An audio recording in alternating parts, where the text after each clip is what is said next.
দেখুন, যদি আপনার মনে সর্বদাই কিছু না কিছু টেনশন, চিন্তা এগুলি লেগেই রয়েছে, সর্বদা মানসিক উদ্বেগ লেগেই রয়েছে, যারা সবসময় মনমরা হয়ে বসে থাকে, কোনো কাজ করতে তাদের ভালো লাগে না, মন সর্বদা খারাপ থাকে। দেখুন, বহু মানুষ এমন হয়ে থাকেন, যারা মনে সর্বদা কিছু না কিছু উৎকণ্ঠা, উদ্বেগ তাদের মধ্যে দেখাই যায় তাদের মনের মধ্যে। খুব দ্রুত তারা দুঃখার্ত হয়ে যায়। এই ভালো ছিল, এই মন খারাপ হয়ে যায়। খুব দ্রুত তারা ডিপ্রেশনে চলে যায়। খুব দ্রুত আবেগতাড়িত হয়ে যায়। এই বসে আছে ভালো, হঠাৎ করে দেখা গেল ডিপ্রেশনে চলে গেছে। চিন্তার মধ্যে সে ডুবে গেছে। তো বহু মানুষ এরকম দেখা যায়। বিশেষ করে যারা পড়াশুনো করছে, তাদের পড়াশুনোয় মনোযোগ একেবারেই নেই। তারা অত্যন্ত অন্যমনস্ক হয়ে পড়ছে। দিনকে দিন এমনটি দেখা যাচ্ছে তাদের মধ্যে। পড়াশুনোয় আগে অত্যন্ত সে ভালো ছিল। কিন্তু যত দিন যাচ্ছে তার অমনোযোগিতার ফলে তার পড়াশুনো আস্তে, আস্তে খারাপ হচ্ছে। দেখুন, আপনি সন্তানের বাবা আছেন, মা আছেন, আপনি সন্তানকে নিয়ে চিন্তাগ্রস্ত। কিন্তু এর মূল সমস্যার কেন্দ্রবিন্দুতে কখনো গিয়ে এই সমস্যার সমাধান করার চেষ্টা করেছেন?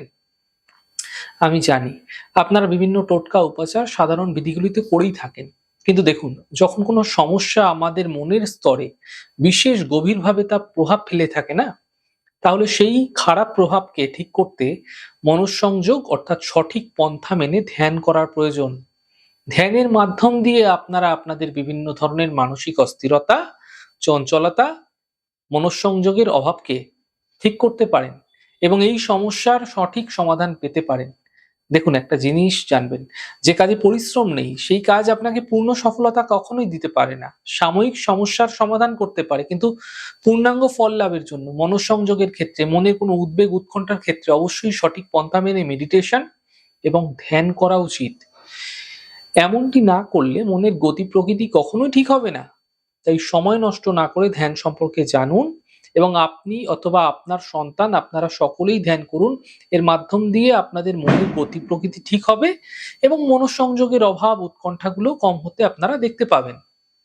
যদি ধ্যান সম্পর্কে কোনো কিছু জানার রয়েছে, তাহলে আপনি নিচে দেওয়া স্ক্রলে যে নাম্বারটি যাচ্ছে, এই নাম্বারে আপনারা আমার সঙ্গে সরাসরি কিন্তু যোগাযোগ করে এই বিষয়ে কথা বলতে পারেন।